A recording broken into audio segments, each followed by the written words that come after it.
argumento en favor de la justicia es que se defienda a esa persona, porque cuando ha sido al contrario, no importa que esté cerca de su familia, es implacable.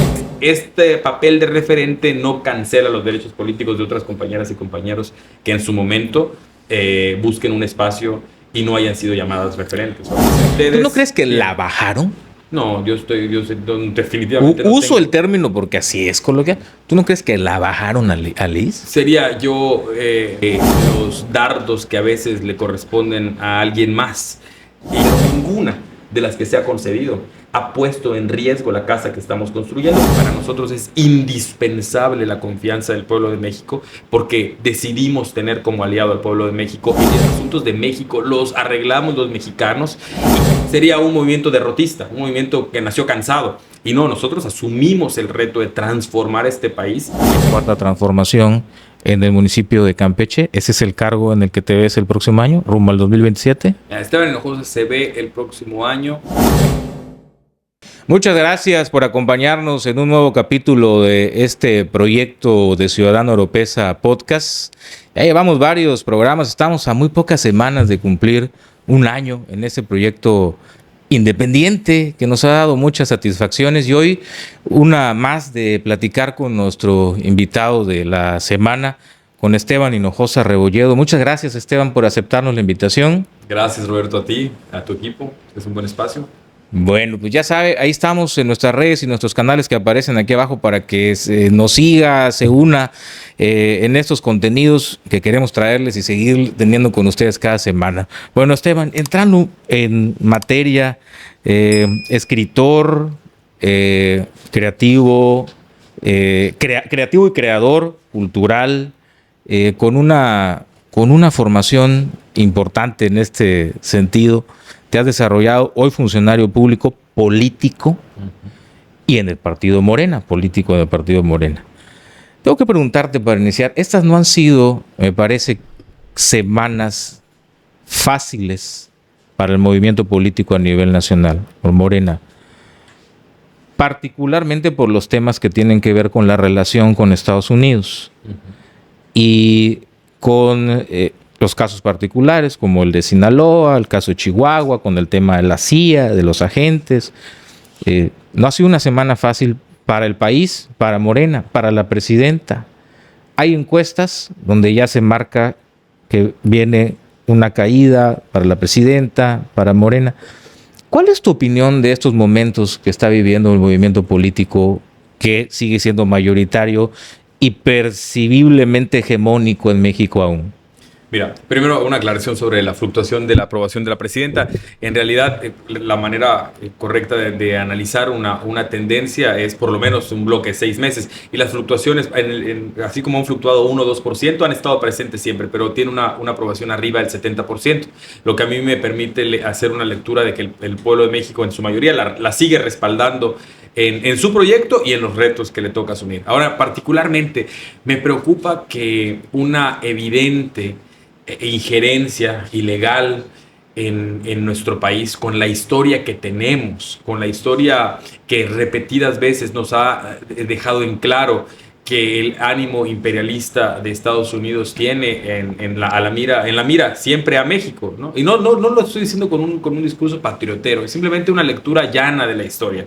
Siempre nos hemos visto asediados por los vecinos del norte, por su poder avasallador, y lo que explica que no nos hayan ocupado por completo es que México tiene una identidad muy fuerte, y tampoco aquí estoy apelando a un discurso patriotero de exaltación cultural o chauvinista.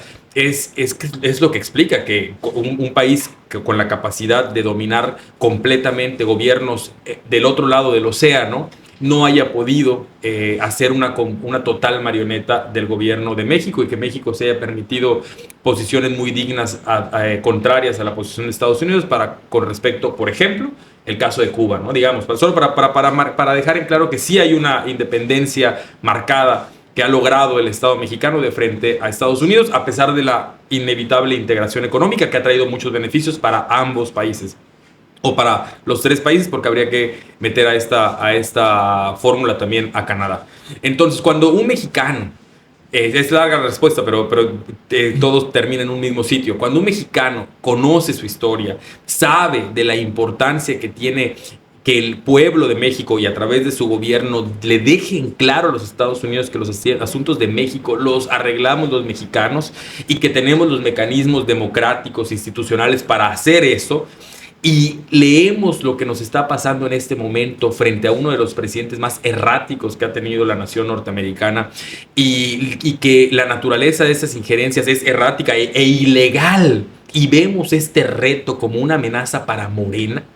Me pregunto, ¿dónde está o sea, quién está promoviendo que entendamos esto como un reto para Morena y no para las y los mexicanos? Es una afrenta al país. Ese México muy digno que hemos sido en otras ocasiones de nuestra historia, que seguimos siendo, pero que muchos medios no nos dejan ver que seguimos siendo ese México. Es un México que se levanta frente a su gobierno, pero no solo frente a su gobierno, junto a su gobierno, para defender la independencia y la dignidad. Lo que pasó en Chihuahua, de espaldas a las leyes mexicanas, no de espaldas a la presidenta, de espaldas a las leyes mexicanas. Quieren que tengamos Estado de Derecho. A todos apelamos por un fortalecimiento del Estado de Derecho.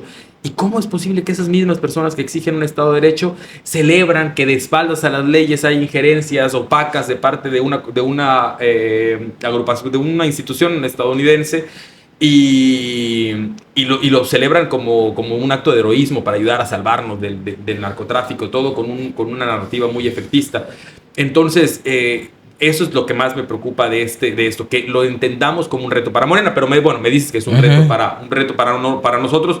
Sí, como equipo más cercano a la presidenta, como equipo político que acobija a la presidenta, es un reto que nosotros tenemos que poner el ejemplo como ciudadanos, como servidores públicos, especialmente quienes emanamos de Morena, que la confianza que ha puesto el pueblo de México en nosotros nos la merecemos. Tenemos que poner un ejemplo de honestidad para que la narrativa falsaria que hay en nuestra contra no se verifique en el día a día. Yo celebro muchísimo este endurecimiento que está teniendo el partido Morena para verificar los perfiles que van a llegar a las urnas por nuestro partido, porque confío plenamente en la honestidad de la mayoría de los grandes liderazgos de Morena, sin duda alguna de López Obrador y de Claudia Sheinbaum, sin duda alguna también de mi gobernadora Laida Sansores, pero un movimiento es mucho más, ¿no?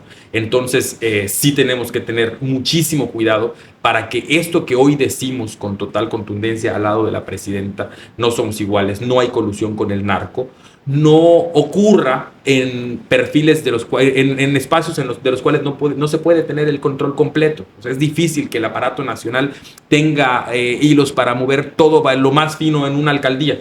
Pero el partido sí, las estructuras estatales, municipales de los partidos, de todos, no solo de Morena, sí pueden tener ese cuidado para evitar y cerrar las filas a los que eventualmente se porten mal, y eso es algo que estamos haciendo. Entonces, si quiero entender esto, amenaza de Estados Unidos, como un reto para el partido, el reto lo asumimos y estamos actuando en consecuencia, y es asegurarnos que en las próximas elecciones se cuele lo menos posible de elementos contaminados que den pie a una narrativa de que Morena es un partido de gente corrupta, lo cual no puede ser cuando uno analiza el presupuesto y el uso del presupuesto. No hay manera de que hoy se catalogue al gobierno como un gobierno corrupto cuando se están invirtiendo 1 millón de millones de pesos más directamente en dinero para el pueblo, cuando antes eran 300 millones de pesos en programas sociales y en apoyos directos al pueblo. ¿De dónde saldría el dinero si no? Somos infinitamente un gobierno mucho más eficiente, con inversión pública, con buenas calificaciones. Sí, es cierto, fluctúa, tenemos retos globales que asumir como país integrado a una economía norteamericana y el comportamiento errático de Estados Unidos, pero todos los retos los hemos ido sorteando muy bien. Se ha sacado a gente de la pobreza, la economía, a pesar de los retos, se ha mantenido. Y no hay forma de que esto estuviera funcionando si no fuéramos un gobierno honesto y de resultados. Los retos son grandotes, ¿no?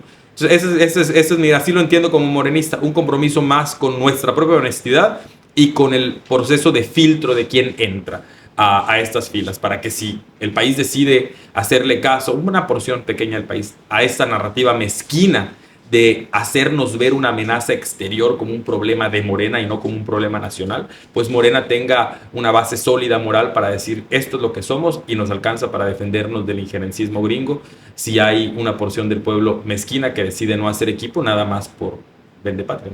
Ahora, la trama no está fácil, Esteban, porque tenemos una dependencia de los Estados Unidos particularmente económica. Ahorita viene la revisión del tratado que mencionabas de esta integración de Estados Unidos, México y Canadá. Hay una dependencia económica muy fuerte con los Estados Unidos. Entonces, la trama no está fácil. Y como se dice, o se ha dicho siempre, cuando Estados Unidos estornuda, a México le da pulmonía. Bueno, también cuando ellos se revuelven y presionan, en México se siente fuerte, como está ocurriendo en esta ocasión. Me parece que pocas dudas quedan de que se está presionando, pero se está presionando. Tú ahorita mencionabas, Morena tiene que poner filtros, no permitir que se cuelen estos personajes. Pero a ver, si ya está este tema con estos ciertos personajes, vamos a poner el caso de Sinaloa, Rochamoya y los otros 9. Si ya es el reto de que presumiblemente son agentes que se corrompieron y que tienen que ver con el narco, la solución a ese reto no parecería ya sencilla, ya a estas alturas, cuando bien lo señalas, el tema no lleva mucho y las bajas que se están registrando son principiantes, ¿no? O sea, no es que llevamos 5 meses con una caída de la presidenta y de Morena, pero si ya empezaron a notarse estos descensos, la solución fácil no sería sacudirte ya esos elementos. En el caso específico, ¿te refieres de Rochamoya? Del caso que Estados Unidos está presionando desde Nueva York, con el caso de conspiración para narcotráfico en Sinaloa, ¿no sería para el reto una decisión hasta fácil ya sacudírtelos, procesarlos aquí en México o allá en Estados Unidos, pero que se vea que no hay una protección? Mira, de nuevo la lección de la historia. Si la presidenta o si el gobierno de México no tomó la decisión de enviarlos o de hacer esa detención preventiva con fines de extradición, es porque no se ha cumplido con lo que exige el proceso, que es presentar pruebas.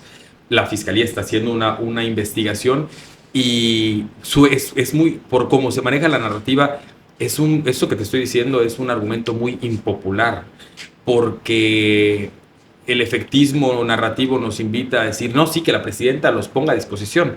Pero ¿cuántas veces hemos leído tú y yo en nuestros libros de historia, si nos interesa, no solo en México, en otros países, estas movidas del gobierno estadounidense para generar división, para generar inestabilidad al interior de gobiernos, especialmente de gobiernos progresistas? Lo hizo en Centroamérica, lo ha hecho en Sudamérica. Y si nosotros no lo denunciamos así de frente, si no lo hace la presidenta acusando a Donald Trump directamente de querer causar una inestabilidad, es porque sabemos que tenemos una relación comercial muy interdependiente y que ella tiene que cuidar la diplomacia al máximo.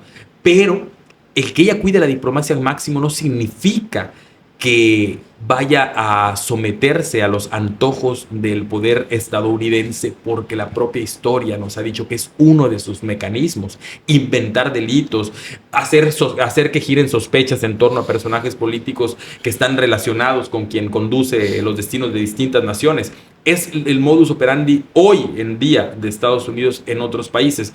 Entonces, si a la presidenta le alcanza la legitimidad política en su pueblo, el respaldo para exigir no la impunidad. En ningún momento la presidenta se ha proclamado por la impunidad, sino que se atiendan los procesos legales que son nacionales, los que derivan de nuestras propias leyes, y eso exige pruebas contundentes. La prueba que presentó el expediente es un papel con anotaciones, con nombre sin apellido, en donde se describen una serie de depósitos, que aparte creo que todos son menores al $1,000,000, de 30,000, 20,000 pesos, presumiblemente es una lista de depósitos que hacía una persona relacionada con el narco a esas personas que aparecen ahí, que ni siquiera aparecen apellidos en esa lista.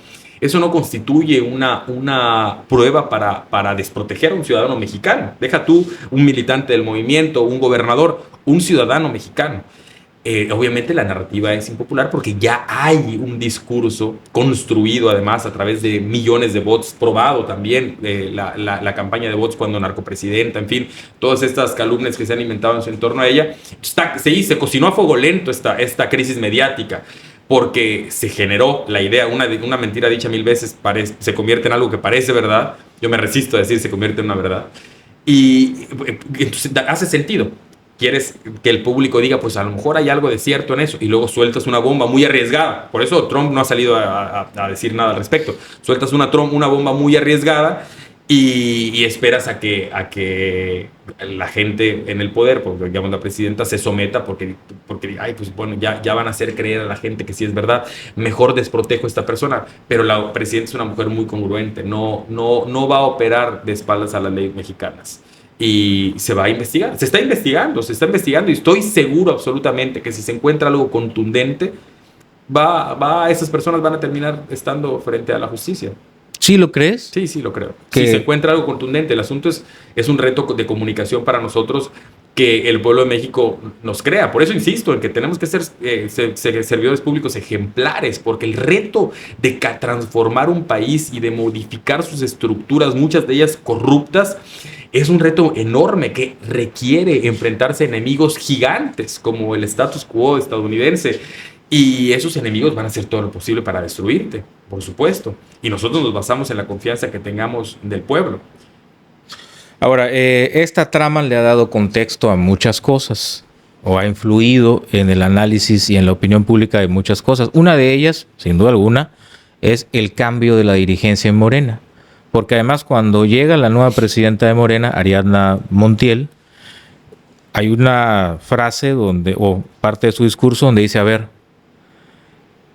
independientemente de que un aspirante gane la encuesta, que es el método de selección aprobado por Morena, independientemente de eso, si se le comprueba, si se le descubre corrupto, no será candidato.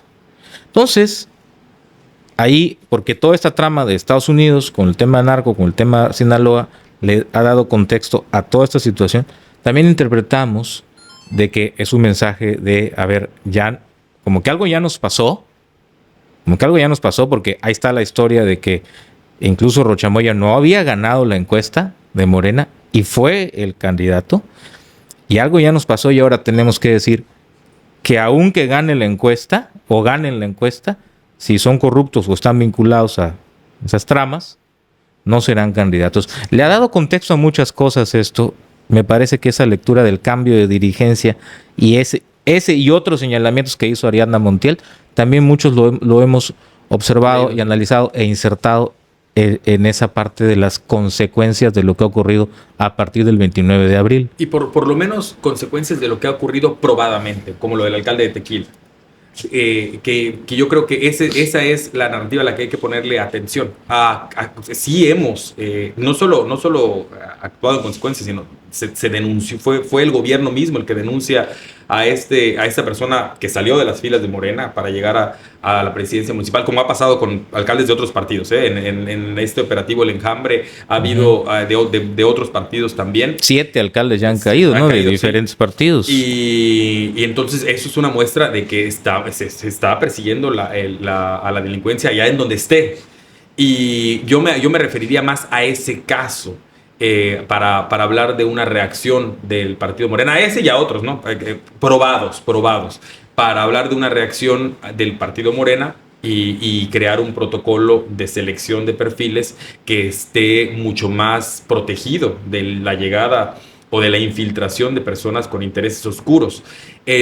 Claro que es fácil conectarlo con esa otra narrativa no comprobada y por eso hago esa distinción. Yo creo que Morena tiene conciencia de su responsabilidad histórica, de que para nosotros es indispensable la confianza del pueblo de México, porque decidimos tener como aliado al pueblo de México y no a las élites. Y no estoy confrontando unas con otras, todos son ciudadanos mexicanos, pero digamos que privilegiamos los intereses de los más desprotegidos en nuestra primera agenda política. Queremos un país próspero y eso requiere de todas y todos, pero nuestra prioridad son los que menos tienen y requerimos esa confianza, porque los que menos tienen no pueden pagar aparatos mediáticos para defender a la presidenta, los que menos tienen no pueden sobornar a los ejércitos o comprarlos y hacer golpes de Estado.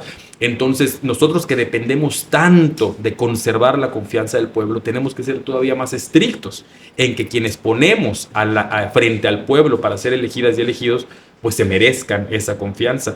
Y en ese sentido creo que hace bien el partido en implementar estos filtros y los que se requieran a futuro hasta que logremos hacer verdaderamente impermeable nuestra institución a la corrupción.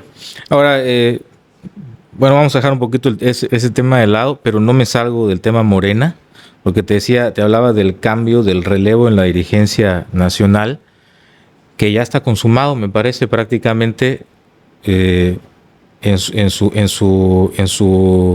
espina vertebral, ¿no? En su columna vertebral ya está ese cambio, con la llegada de Ariana Montiel, el nuevo secretario general también, la salida de Andy López, de Andrés Manuel López Beltrán, ya deja de ser secretario de organización, parece que todo indica que va a aspirar a ser diputado federal, pero a ver, hay un cambio en Morena, hay un relevo en Morena, un cambio de aires en Morena, y gran parte del análisis es la dirigencia, esta dirigencia de Ariana Montiel es una dirigencia con una operadora enviada desde el gabinete de la presidenta, que estaba como secretaria de Bienestar, una operadora, la operadora, creo yo, más confiable que tiene la presidenta Claudia Sheinbaum políticamente, que tuvo que ver con todo el tema de programas sociales, de todo ese gran aparato que tiene muy bien armado el gobierno federal, muy bien organizado el gobierno federal, que ha sido por Ariana Montiel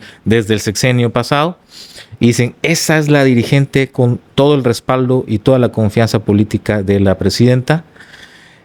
Se va Andy López y hay una nueva conformación. ¿Cuál es tu opinión sobre ese cambio en la dirigencia de Morena? ¿Qué le va a aportar Ariana Montiel de aquí al 2027 a Morena, con todos los retos que tiene para sostener sus mayorías y mantener su hegemonía? Qué bueno que haces esa pregunta, porque lejos de responderla con lecturas simplistas de qué simpatías y antipatías pueden tener los nuevos y los que salieron con el poder, yo creo que me permites explicarle a las y los campechanos que cualquier movimiento político está constituido por personas, por seres humanos, y los seres humanos tienen cualidades distintas. Y los retos de un movimiento político los configura en la realidad presente, ¿no? Hoy nuestra realidad como movimiento político es esa del 2027 y el reto electoral que tenemos. Ya está configurado el entorno contra el cual nos vamos más bien el contexto en el cual vamos a competir, lo que dijimos de Estados Unidos, el comportamiento de la oposición, y dadas las características del reto, yo creo que la decisión era clarísima con Ariana Montiel, por lo probada que está para generar estructuras logísticas muy consolidadas y eficientes. A ella le tocó 2 veces mudarse prácticamente a Guerrero para atender los desastres después de los grandísimos huracanes que se dieron al final del sexenio de López Obrador, a mitad y al final, y movilización de recursos bien implementados, movilización de estructura de recursos humanos, y el partido va a requerir esa movilización. Y en el caso de Citlali, el partido está confiando cada vez más en su capacidad de ganar gracias al pueblo y no gracias a las alianzas cupulares, a lo que se ocurre arriba y a la venta, al intercambio de favores. La presidenta Claudia Sheinbaum ha logrado consolidar la confianza del pueblo al hacer una transición transeccional y mantener niveles de aprobación arriba del 70%. Eso nos permite a nosotros como movimiento político, es decir, Morena, privilegiar el fortalecer esa confianza para con el pueblo y no el fortalecer nuestra capacidad de hacer alianzas y de intercambio de favores, que probablemente era algo que podían hacer mejor los que estaban antes, o los que han estado en esa posición en otras ocasiones. Y Citlali viene a construir la coordinadora de elecciones. Sí. ¿Equiparas en importancia la llegada de Ariana y la llegada de Citlali Hernández a la presidencia de la Comisión de Elecciones? Sí, ¿Lo ves tan importante uno como el otro? Claro, porque permite hacer una lectura de las prioridades del movimiento. Es la lectura precisa que hace el movimiento de sí mismo y de su contexto. Permiten decir, Morena necesitaba una orquestadora logística magistral como es Ariana Montiel, dura, firme en los principios de Morena, probadamente, ¿no? Es una mujer que ha tenido muchos, cientos de miles de millones de pesos en su presupuesto, una mujer tremendamente honesta. Y en el caso de Citlali nos permite hacer esa lectura que te digo, que a lo mejor no es una lectura tan obvia, Hoy Morena necesita que su alianza más fuerte sea con el pueblo, con la confianza del pueblo.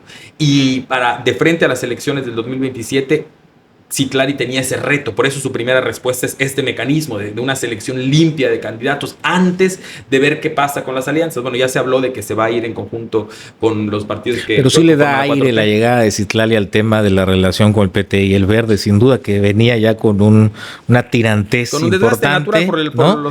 Y se siente enseguida cuando llega Citlali que hay un volver a agarrar riendas de cosas para mantener la coalición. Eso sin duda se sintió de como ya traían una situación con la dirigencia de Luisa María. Sí, a Citlali, alcalde, ¿no? A Citlali, todos los que la conocen, yo tengo no tengo el honor de conocerla personalmente, pero sí a través de mi gobernadora, y es narrada como una mujer congruente y comprometida, con un compromiso férreo. Entonces Citlali da confianza. Es decir, no va a hacer los acuerdos que no le convengan a Morena, no va a jugar de espaldas al pueblo, pero lo que se comprometa de frente a los partidos de la alianza lo va a cumplir, ¿no? Y esto que se comprometa va a ser un compromiso de frente a la gente.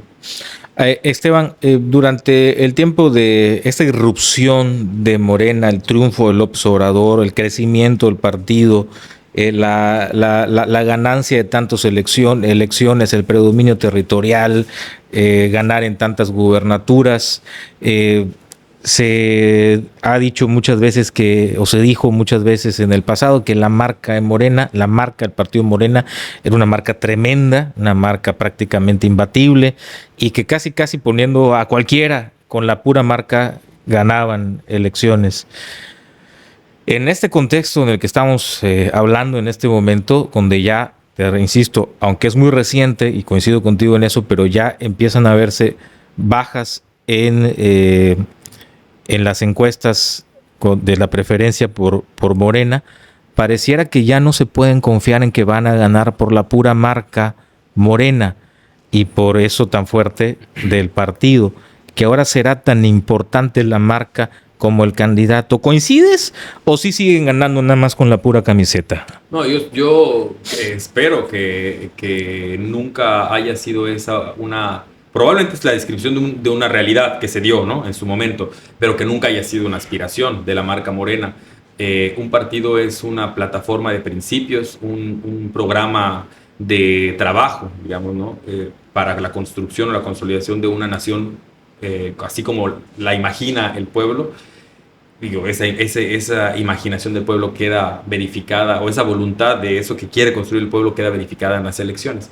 Pero Morena, por lo menos el Morena que yo conozco, el Morena en el que yo he militado, nunca ha querido prescindir de la importancia de quien abandera los proyectos y ponerse a descansar solamente en la potencia de la marca, porque una marca la hacen quienes habitan esa marca, quienes abanderan a Morena, quienes llegan a las elecciones con Morena, son quienes van dándole cuerpo a eso. Entonces, si nosotros solamente vamos a ponerle atención a lo que hoy tiene Morena como marca, pues corremos el riesgo de perdernos en el camino y de traicionar los principios de la Cuarta Transformación.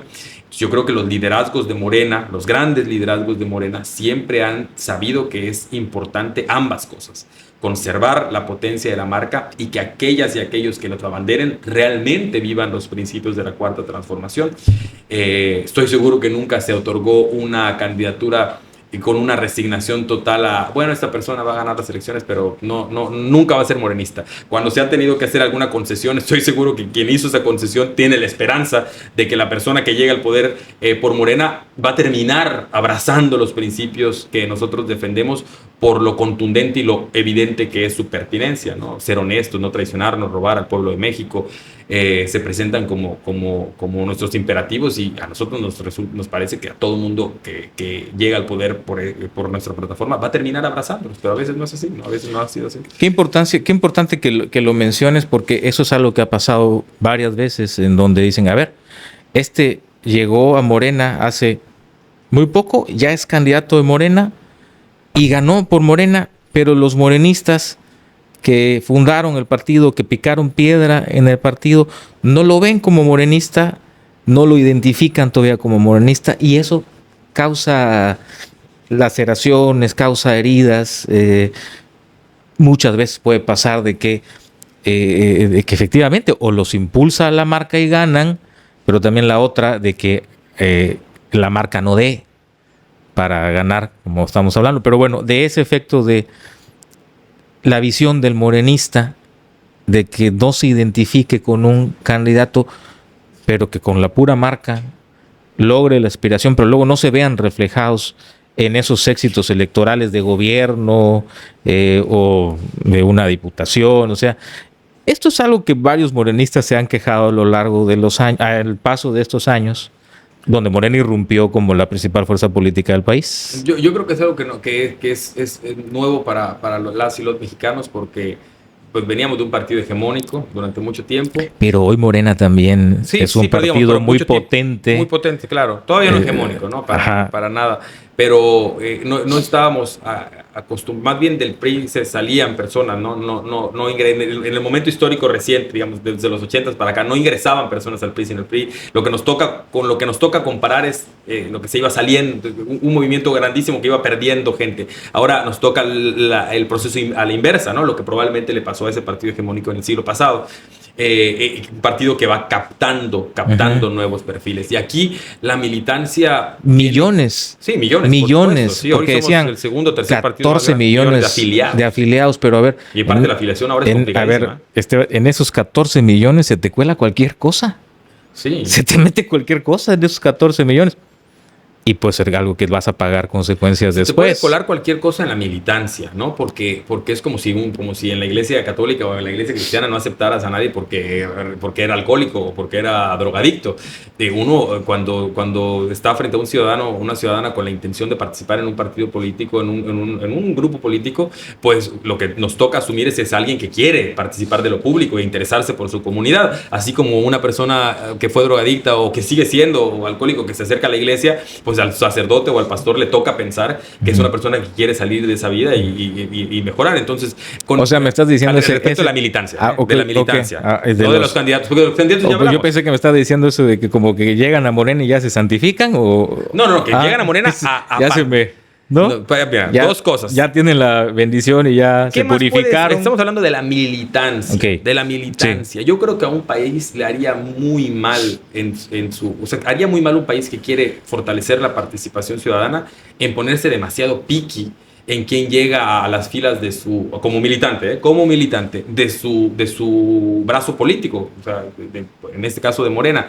porque cuando un gobierno está haciendo bien las cosas y el pueblo empieza a entender que quien está detrás del gobierno es determinado grupo político, es natural que quienes se sientan desprotegidos y que quieran participar más o verse más cerca del gobierno, levanten la mano para militar. Y no se va uno a poner, óyeme, ¿qué también te has portado? No, en general, ese es trabajo nuestro a posteriori. Es decir, nosotros tenemos que hacer un trabajo de educación y, déjame utilizar el término, de evangelización constante con nuestras militancias. Se nos exige como liderazgos estar en constante contacto con nuestras militancias, hacer movilización, por eso somos un movimiento. Nosotros estamos llamados a movilizar a nuestra militancia constantemente para mantener vivos los principios, y las ganas de transformar nuestra realidad, y eso se hace a través del discurso, a través del trabajo comunitario. Es todo un trabajo pedagógico.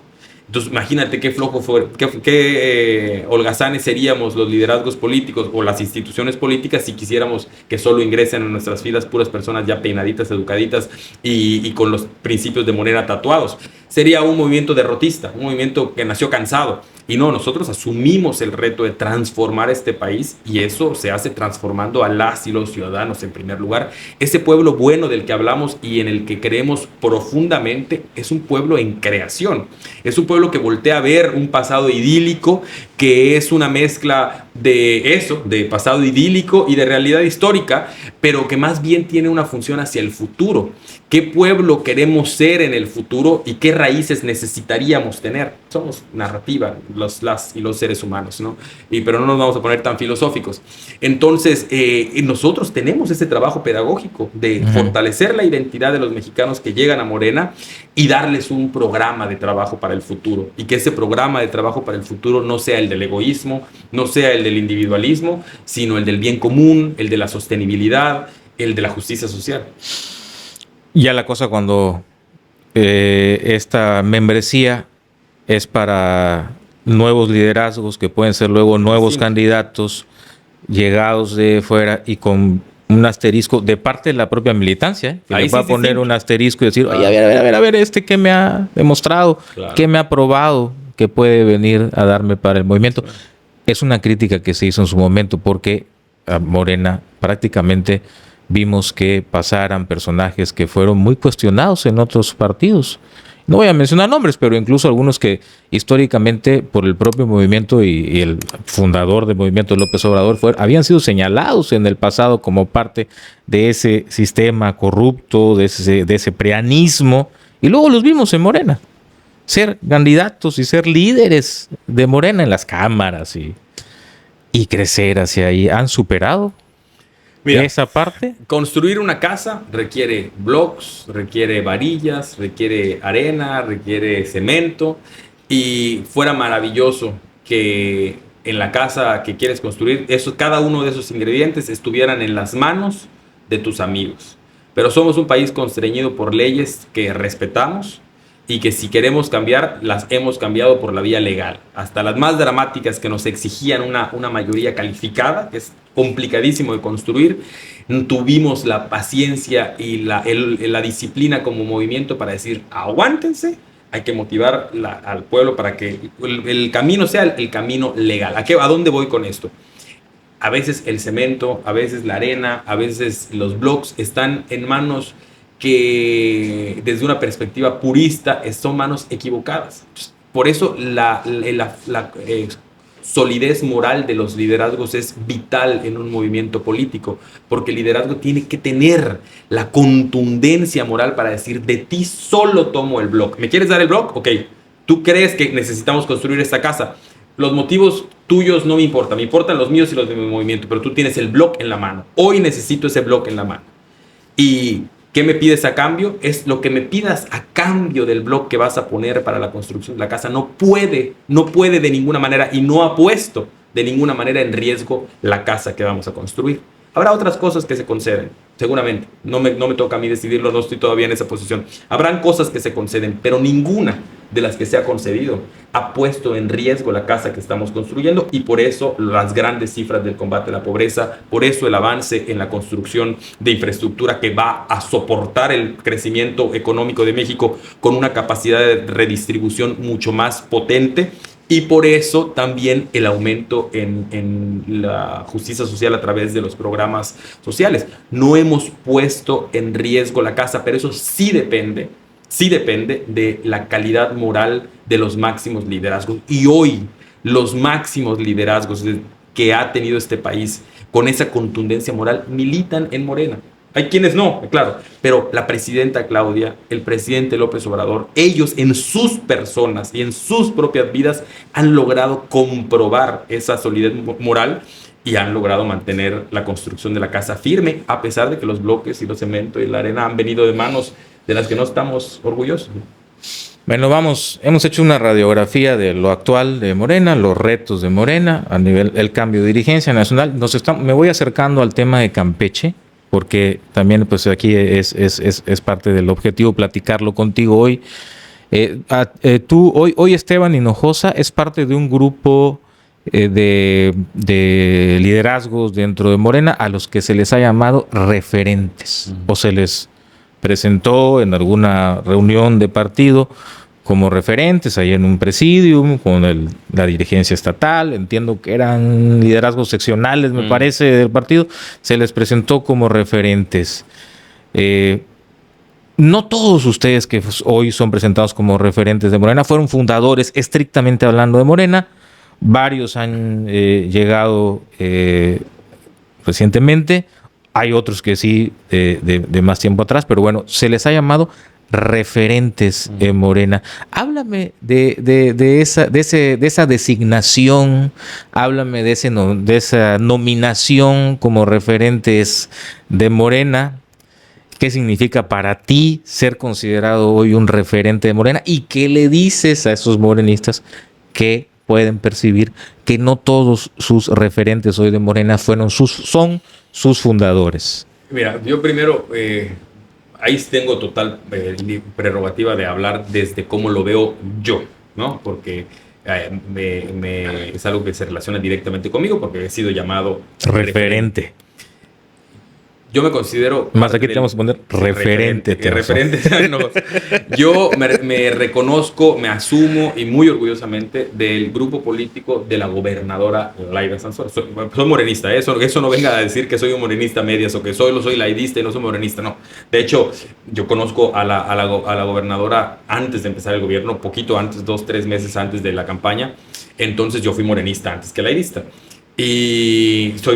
Pero digamos, soy parte del grupo político de la gobernadora. Morena es un partido diverso, es un partido amplio, enorme, y que tiene distintas, no voy a decir corrientes, pero seguramente hay personas que no se relacionan abiertamente o más bien completamente con el grupo político de la gobernadora y están en su derecho como militantes de Morena. Entonces, para no lastimar los derechos de otras compañeras y compañeros militantes, yo asumo esta categoría que para empezar la tengo bien constreñida a los horarios en los que no estoy trabajando y al sábado y domingo.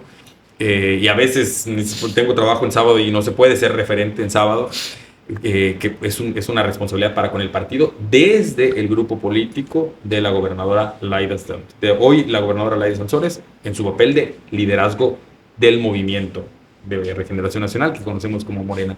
Entonces, de ninguna manera siento que ¿Cuál es el trabajo de un referente de Morena y del grupo de Laida? Llevar el mensaje de la Cuarta Transformación, que hoy en día no solamente es el paquete de principios, sino la actualización de sus retos.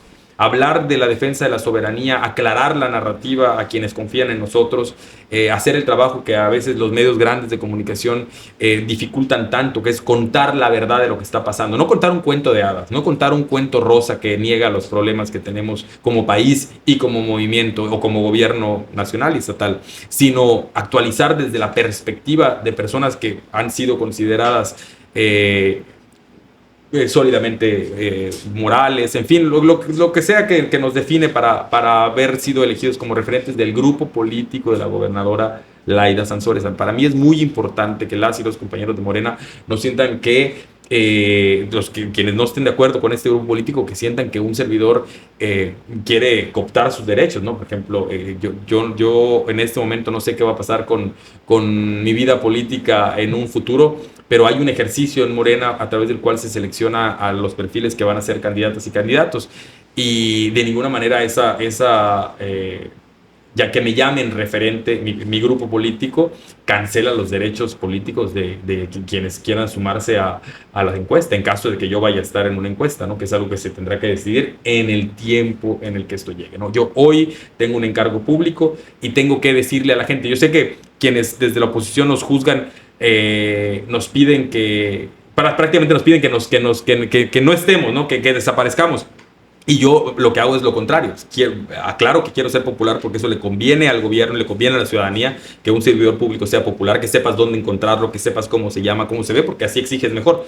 Y tengo ahora el triple de compromiso de aclararle a la gente, esto es un beneficio que trae el gobierno de todos, el gobierno de la Cuarta Transformación, es un beneficio, un programa social, en fin, que está relacionado con nuestro paquete de principios. Sí los diseñamos nosotros desde la perspectiva de un gobierno de la Cuarta Transformación, pero tú tienes derecho a eso como ciudadana y ciudadano y no te compromete a nada.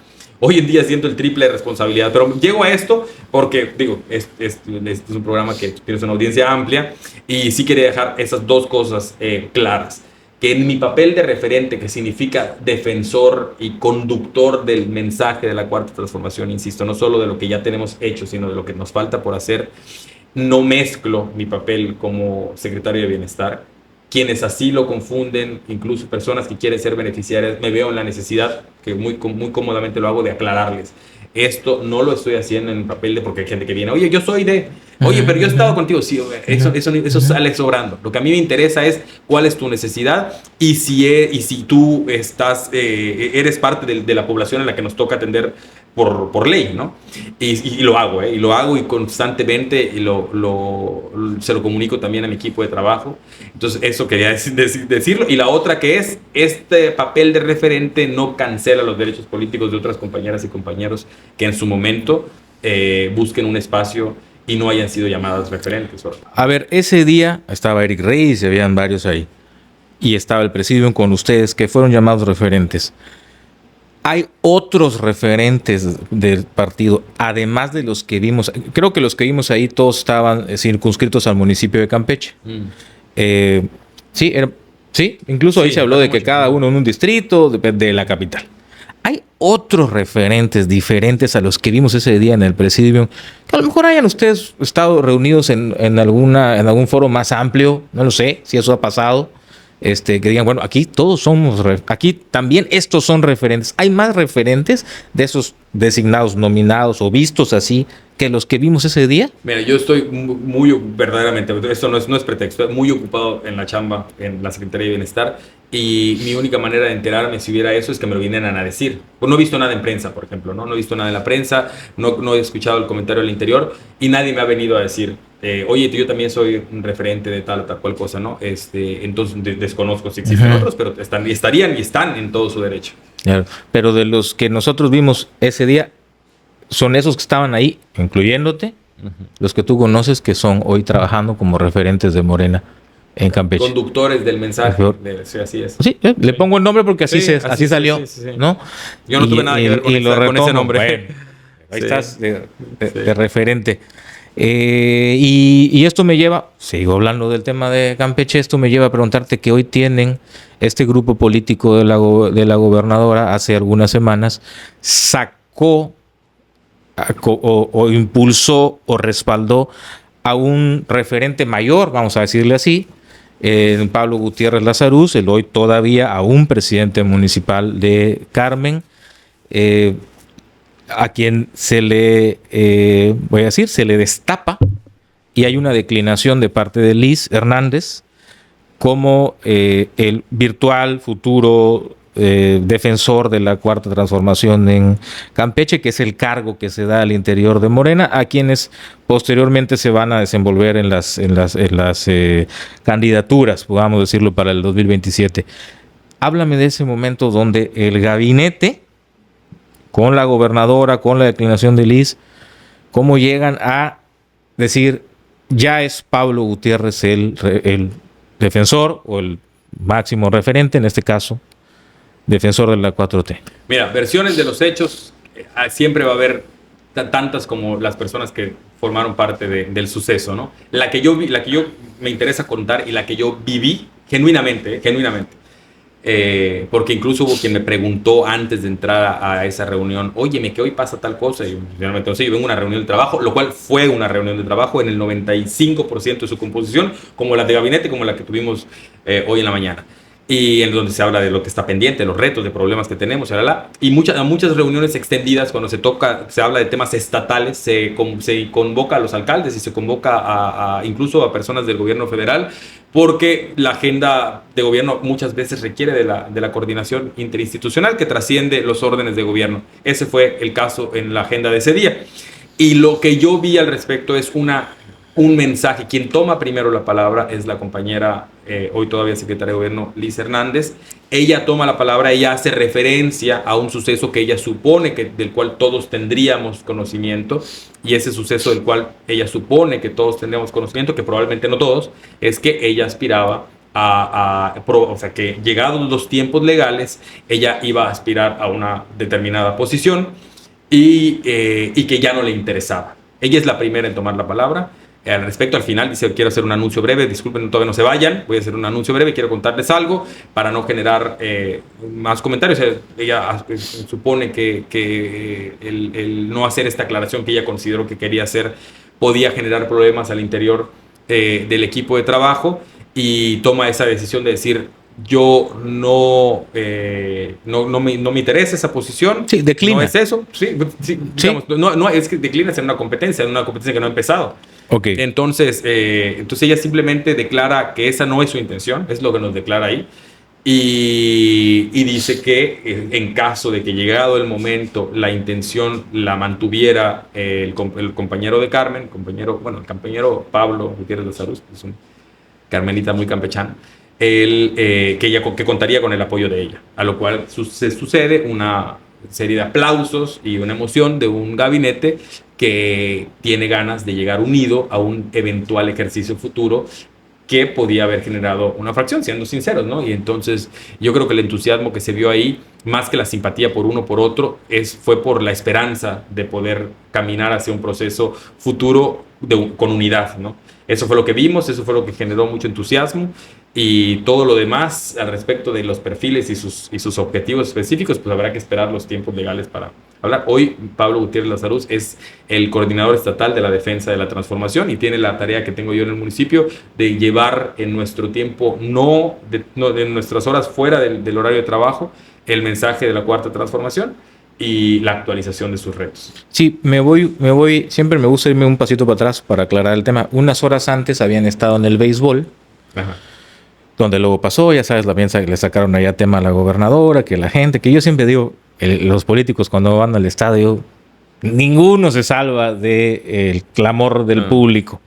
Pero unas horas antes habían estado allá en el béisbol, las fotos, Liz, Pablo, tú, y se percibía eso, que había un trabajo de estar construyendo una unidad. Digo, yo no anticipaba, en ese momento lo vi y dije, están construyendo una unidad. Es una foto que refleja un mensaje claramente de unidad, ya que aquí están los dos que todo el mundo dice, ahí van punteando al interior. Estabas tú y otras personas. Y digo, lo que sí me sorprende es que al otro día se dé esto, ¿no? Porque es como que ya se amarró todo, ya salió todo, y los tiempos todavía no habían llegado. O sea, el 22 de junio creo que todavía es el día que se deben inscribir, sí. Y luego posteriormente la encuesta. Ese acelerón de tiempos es lo que a mí me llamó la atención. No sé si les vaya a salir bien o mal, o a cómo están las cosas. Parece que no fue una mala decisión de empezar con una persona a posicionarse. Fue una decisión muy sensata de Liz Hernández, y ella en su posición como secretaria de gobierno tuvo esa lectura de riesgo al interior del gobierno, porque así se planteó. O sea,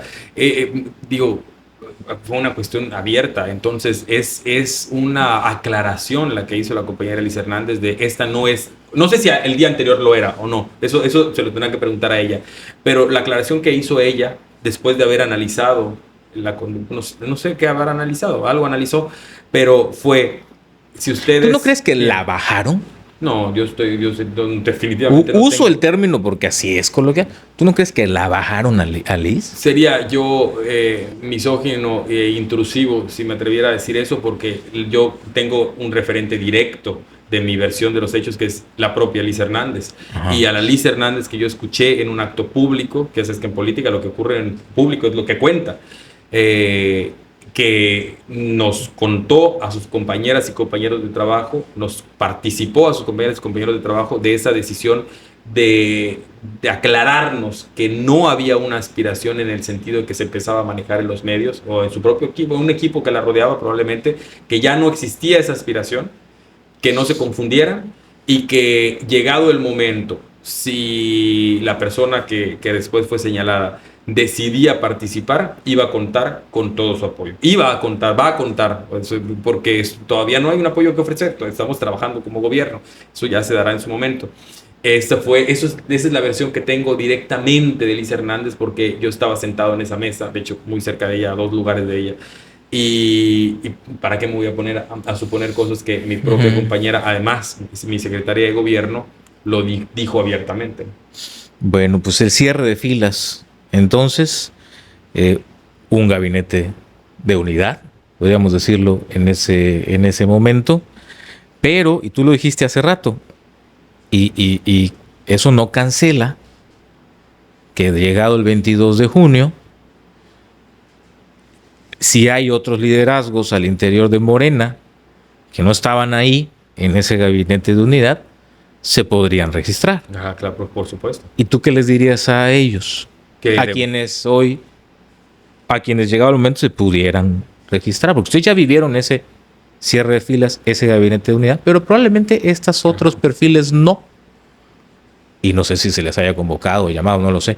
Pero, ¿qué les diría? ¿Qué análisis harías sobre esa situación? ¿Qué les diría? ¿Qué les dirías? Les diría lo mismo que me diría a mí en el hipotético caso de que yo me encuentre contendiendo en algún momento del futuro. Compórtense a la altura de la dignidad que nos exige el movimiento y con total claridad de los retos que enfrentamos como movimiento. Es decir, no generar fracturas innecesarias, ir a la contienda anteponiendo siempre nuestros principios como movimiento y aceptar la voluntad popular, privilegiando el avance de nuestro movimiento, el avance de la agenda de nuestro movimiento hecho gobierno y no los intereses personales. Eso les diría que por favor lo hicieran y eso me diría a mí que por favor yo mismo lo hiciera. Bueno, hay un personaje sobre el que también te tengo que preguntar que es central en esta parte, que es la gobernadora Laida Sansores, quien al final de cuentas, en este panorama que tenemos, en esta fotografía que tenemos, nos queda muy claro a muchos que fue la gran conductora de esto que se vivió con el tema de ese día, con Liz y con Pablo, la gran conductora y quien nos pareció, pues demostró que trae los hilos de su sucesión. Laida Sansores como personaje central de esto. ¿Tú qué opinas de ese papel que jugó Laida Sansores o que está jugando Laida Sansores en esa unidad de Morena, en esa posible, porque todavía faltan las inscripciones, todo eso, en esa posible candidatura o virtual nombramiento de Pablo como defensor de la 4T o virtual candidatura en el 2027? ¿Qué dirías tú de ese papel que está jugando Laida Sansores como conductora? Me parece evidente de esa parte de unidad entre ustedes. Mira, en cuanto a lo que pudo haber platicado con los dos protagonistas de ese momento, lo desconozco por completo. Lo que sí te puedo decir es lo que su relación conmigo como liderazgo del movimiento, como parte de su gabinete y de esos hilos que también yo siento, ¿no?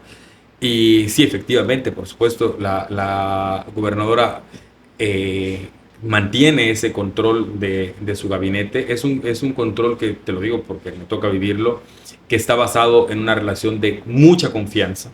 La gobernadora, una vez que te da su confianza, te la entrega por completo y se convierte en tu defensora hasta que alguien contundentemente demuestre que no merece su confianza, y son momentos de mucho dolor, que por fortuna han sido muy pocos, porque se establece una relación casi maternal de cuidado. Ya te pone en las manos un paquete de objetivos que sabe que son monumentales, que son enormes, que el reto que enfrentamos es gigante, y te acompaña, te empuja, ¿no? Y hay pasados de lanza que no lo hacen, probablemente, ¿no?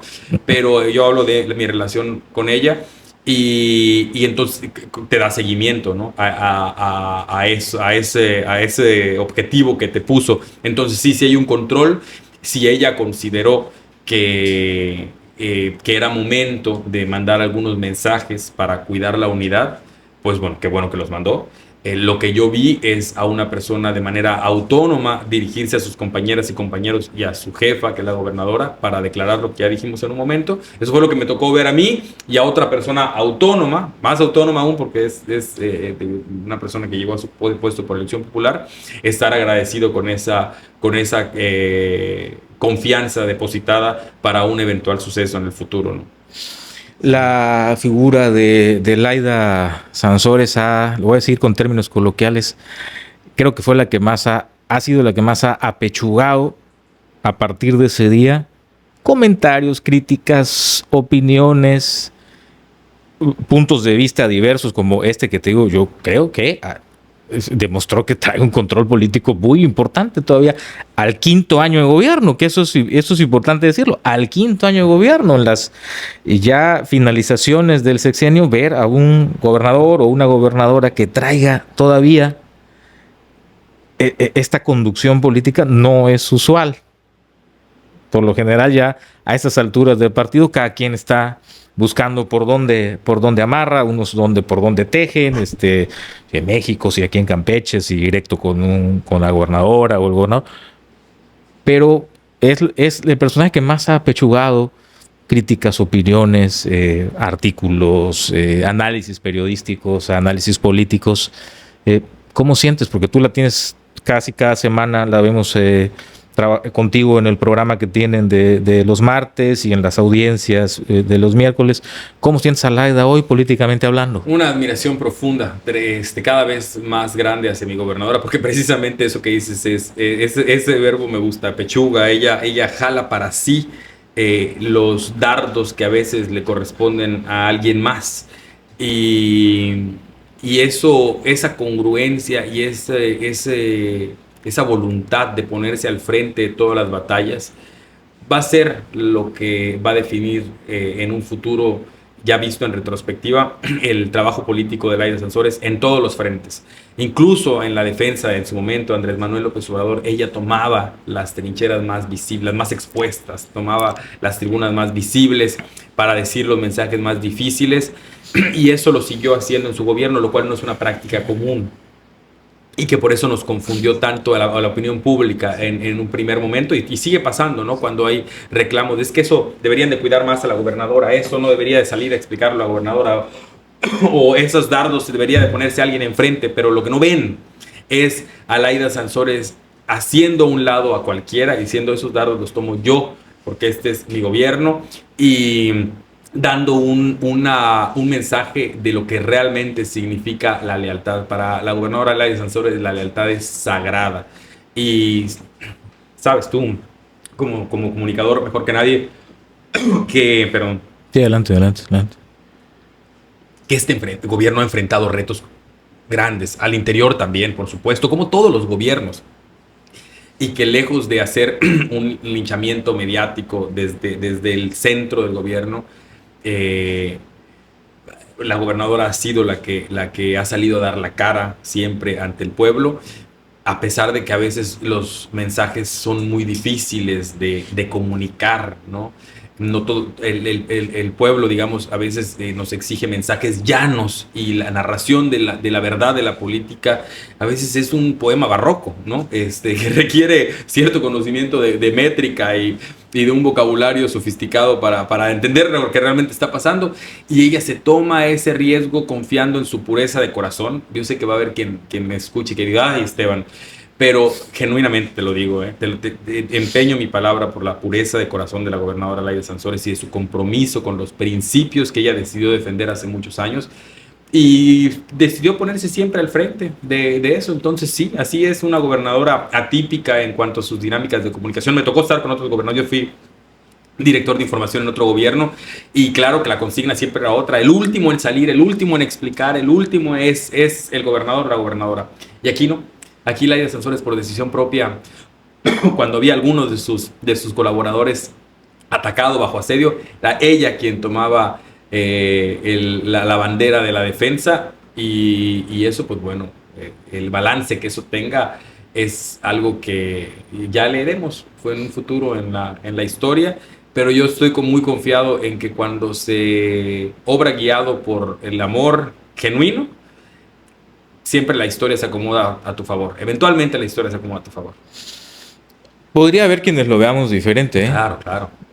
Quienes pensemos que muchas veces un gobernador o una gobernadora, como Laida o como otros, le extienden un crédito muy grande a algunos colaboradores o a sus colaboradores, que pareciera que están muy consentidos o que los tienen muy apapachados, pero extienden un crédito muy grande, y de repente el funcionario también, o el secretario o la secretaria, se aprovecha de esta gran confianza o este gran crédito extendido por el mandatario y no responde a esas expectativas, y luego es complicado porque ya se les dio manga ancha, y luego es complicado jalarlos y meterlos al redil o de plano cortarlos. Es una decisión importante. Digo, en ese gobierno no ha habido cambios, en ese gobierno no ha habido relevos, ha habido cambios en posiciones de gobierno importante, Secretaría de Gobierno, Obras Públicas, o sea, y en otras no, la policía, por ejemplo. Y hay quienes pudiéramos darle el análisis de que el gabinete está para eso, para que el gobernador descargue culpas, descargue problemáticas y no se recargue de a lo mejor enfrentarse a situaciones con una inconformidad social. Sí, es una estrategia que eso la decide el gobernante, ¿no? Ella, porque aparte cuando nos comparte sus decisiones cuál va a ser su posición frente a determinados temas, con los elementos que tiene o que son puestos frente a ella o en sus manos, hace su análisis y toma las decisiones que toma, ¿no? Por ejemplo, respecto de la posición con compañeras o compañeros del gabinete. O sea, te lo resumo, sí. te lo reitero, te lo reformulo. ¿No es que sostiene a alguien por capricho? No. O por decir, nomás no se va porque no se va. Por capricho no. Todos podemos tener un error de perspectiva, es algo humano, ¿no? Y eso, estoy dejando esa puerta abierta para el análisis que eventualmente hará la historia. Pero lo que sí te puedo decir hoy, muy convencido genuinamente de lo que voy a decir, es que cuando parece un capricho, porque la narrativa común, la narrativa que se instaura en la sociedad campechana respecto de uno de nosotros, es muy insistente en que no está bien, no está bien. Cuando ella toma la decisión de defender, es porque está convencida de que obra por justicia, de que lo que se instauró en la narrativa, como hoy nos pasa con la defensa de la presidenta, o con la reticencia de la presidenta a entregar de buenas a primeras a esta persona, al gobernador con licencia de Sinaloa. Ella, ahora regresando al caso de mi gobernadora Laida Sansores, cuando ella decide esa defensa, lo hace porque pidió pruebas, porque pidió argumentos, y encuentra que esas pruebas y argumentos no obedecen ni a la verdad ni a la justicia, y justamente ella cuida no caer en lo contrario, en un chantaje sentimental y demagogo o populista de donde venga, y desproteger a una persona a quien ella le extendió su confianza, ¿no? Eso sí tiene mucho cuidado ella de hacer eso. Si los argumentos que se le presentan, si el análisis es correcto o no correcto, eso es algo que el pueblo de Campeche y la historia juzgará a ella, y esto es algo que ya tiene conciencia, ¿no? Yo como por la pregunta que me haces, y como su compañero en el gobierno, como su trabajador en el gabinete y como su compañero político también, no tengo dudas genuinamente de que cuando ella toma esas decisiones difíciles es porque en su análisis el argumento en favor de la justicia es que se defienda a esa persona, porque cuando ha sido al contrario, no importa que esté cerca de su familia, es implacable y hace absolutamente lo contrario. Cuando alguien se merece la desprotección y se merece el señalamiento, se merece la desmarcación, es ella la que toma la delantera, y lo hace sea quien sea. Pruebas hay recientes. Sí, lo vimos. Bueno, yo tengo muy claro eso que dices porque en su momento le dirigió hasta un mensaje a su sobrino, a Gerardo. Eso fue público. Por temas de ahí de Gerardo, ¿no? A que le mandamos un saludo también, lo he entrevistado y creo que es una persona convencida de sus cosas, de sus argumentos. Insiste en el amor hacia su sobrino. Digo, no estamos hablando de alguien, pero ahí sí. No, es público. Para que no se interprete que yo estoy contraponiendo a la familia. No. Pero, y eso también es un bonito ejemplo. Pero en cuanto a su compromiso político, la gobernadora ha sido tajante. Los argumentos que le pusieron en la mano para ella fueron evidentes, de que la actuación de esta persona contradecía los principios que ella defiende. Y entonces, ante eso no hay vuelta atrás. No, es un no rotundo. No, cuando eso haya llegado a pasar al interior del gobierno, no digo con titulares, con quien sea que haya pasado, su decisión ha sido contundente. Cuando ella siente que no hay esa verdad en lo que se le presenta y que es más bien un capricho de la opinión pública, ya sabemos cómo reacciona la defensores. Es capaz de enfrentarse a la opinión pública y defender a quien ella considera que está desprotegido. Bueno, ahora sí, vamos. Ya te pregunté esto 5 veces diferentes en otros medios, en otras entrevistas. Ya pensé una manera diferente de preguntártelo hoy. y te lo pregunto nuevamente, ya estamos por finalizar esto y te agradezco mucho que nos acompañaras hoy. Te pregunto, Esteban Hinojosa se ve el próximo año a cargo de la defensa de la Cuarta Transformación en el municipio de Campeche. ¿Ese es el cargo en el que te ves el próximo año, rumbo al 2027? Esteban Hinojosa se ve el próximo año, y esto es algo que es un compromiso reciente, pero no tan reciente, abanderando cualquier esfuerzo ciudadano a mi alcance para rescatar esta ciudad del abandono institucional en el que se encuentra, de el bache obstinado, casi criminal, en el que lo han metido una serie de voluntades oscuras que condujeron a la administración municipal a privatizar los servicios públicos, a concentrarlos en unas muy pocas personas, toda la inversión pública, y donde sea que se pueda Esteban Hinojosa desempeñar para dar la batalla en contra de ese aparato que tiene a Campeche con una realidad contrastante con la de otros municipios como es Ciudad del Carmen, por ejemplo, luminoso, brillante, todos los espacios, las plazas, los espacios públicos funcionando, limpia, rescatando los servicios públicos que habían sido privatizados, donde sea que me toque estar, pero que yo abone a que la realidad de Campeche sea distinta a la que es hoy, ahí voy a estar. Muchas gracias, Esteban, por acompañarnos nuevamente. Estoy seguro que no va a ser la última vez que platiquemos contigo. Siempre te aprovechamos con el objetivo de clarificar cosas. Hoy lo hicimos para tener una radiografía del momento de Morena, nacional, estatal, municipal, local, de sus procesos internos. Te agradecemos mucho, siempre eres muy claro, déjame decirte que eres claro en tus expresiones, eres frontal y respondes de esa manera a los cuestionamientos. Gracias. Gracias, Esteban, a ti y gracias a tu audiencia y al equipo. Muchas gracias. Y muchas gracias a quienes nos siguen en estos episodios de Ciudadano Oropesa. Estamos muy contentos, ya llevamos casi un año en estos programas. Es un proyecto personal, pero no solo, con un equipo independiente, es un proyecto independiente que queremos sacar adelante y lo haremos si ustedes nos siguen en nuestros canales de redes sociales, se suman, se suscriben y están con nosotros en los contenidos de cada semana. Aquí abajito aparecen como siempre para que lo hagan. Muchas gracias y hasta el próximo episodio.